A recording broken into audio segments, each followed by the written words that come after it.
Hello,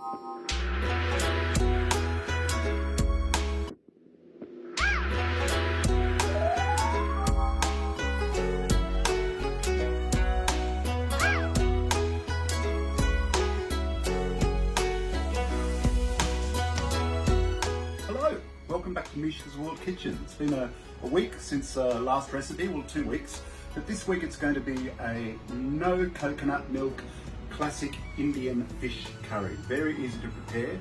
It's mainly spices, vegetable, tomato, onion, and I've already got the rice on. So that's basmati rice with some saffron and half a wedge of lemon, and that will give it a really lovely tang. So what I'm going to do first is start off, and I'm basting some white fish here in turmeric, salt and pepper, and some ground garlic and ginger. I've got some ghee here heating up. Now if you're doing traditional Indian cooking, you need to use ghee, which is of course clarified butter. You can clarify it at home on your own. You can melt the butter and take off the solids and keep the clear liquid, and that's clarified butter, but very easy to find. The spice mix, or the masala, has got cardamom, coriander, fennel, cumin seeds, pepper seeds. The sauce is actually made up of tomato, onion, chili, and a tomato passata. So any type of tomato silga or passata will make up the base. Now, a couple of things people have asked me in the last few weeks. Why do I have this over my shoulder? I have it over my shoulder so I can clean, but also my grandmother always cooked with this over her shoulder. So if I was naughty, she could go and flick me on the bottom, or she could kill a fly. Very lethal. So we're going to start off with frying the white fish. Now this can be any white fish.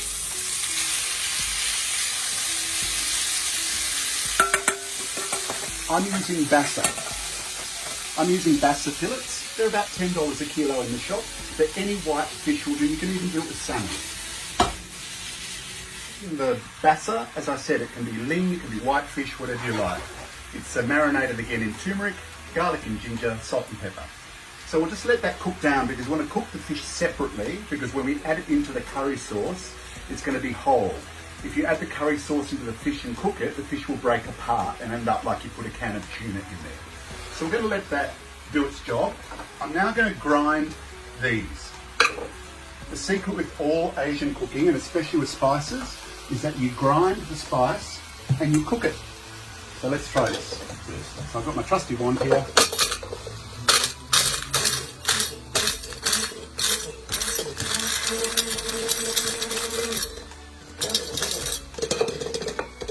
And there we go, all ground up. And there we go. So then I'm going to add, keep that separately, I'm going to do my vegetable.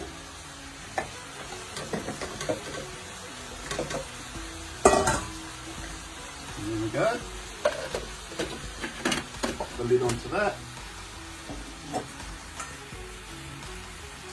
Put my wand here, put that on top.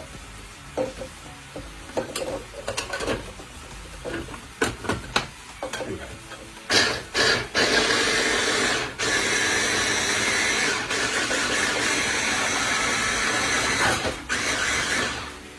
Excellent. All ready to roll. So, the fish is cooking here. As I said, don't try and be too clever and do what I do, which is that. Just turn it so it's nicely cooked. When we pour the sauce in on top, that cooking process will finish off and the fish won't be rubbery. Just be careful with the different, make sure all the pieces are cut a similar size, or they'll cook at a different rate. Another tip is when you're cutting and preparing, put a wet cloth under the board. A damp cloth, then your board on top, and it won't move when you're cutting, and therefore you won't have accidents in cutting. Don't forget, use the claw method where you're cutting using the knife as a guide, or the tunnel method, and you won't cut your fingers. Just a little tip. So there you go. You can see that we've got the sauce now, and I will add in this.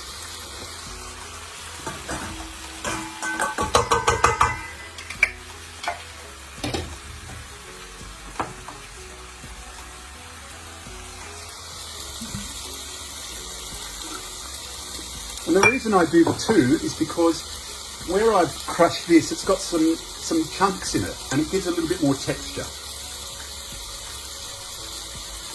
All you do is mix the two together, and we're ready to go. So what I'll do now is I'll take the fish off.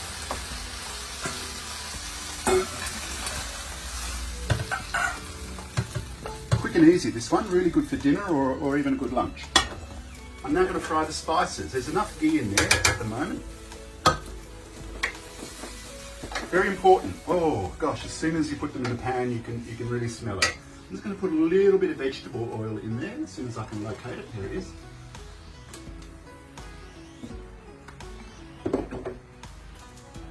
Get that fired up.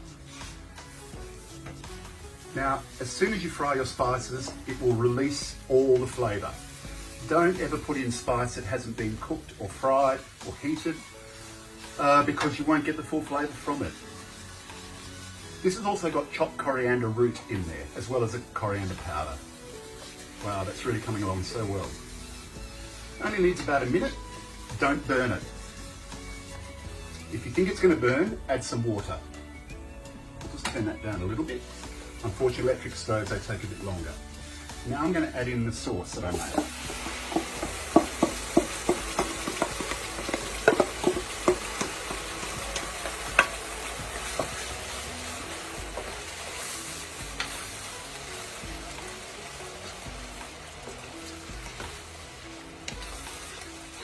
And then I'm going to turn that down low and slow, and I'm going to cook it for about 20 minutes to half an hour, really to let all those herbs, spices infuse in the tomato and onion, bring all those flavours together.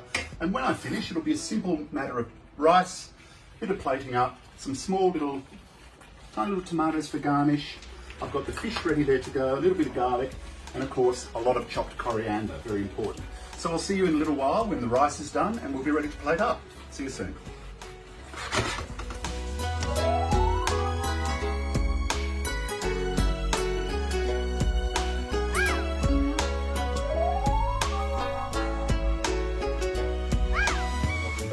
So, what I've done is I've reduced the sauce, you saw me starting to cook it, and then I've added the fish back in.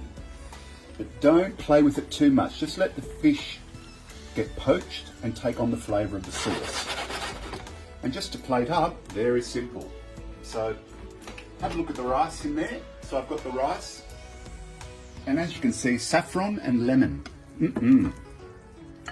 So take just a small amount of that rice.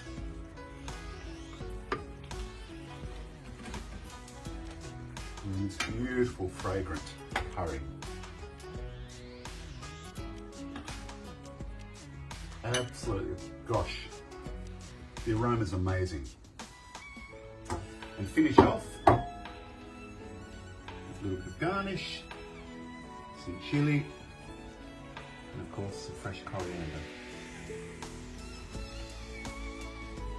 And there you have it, a very simple, traditional, simple fish curry all the way from beautiful India. I hope you enjoy. See you next time.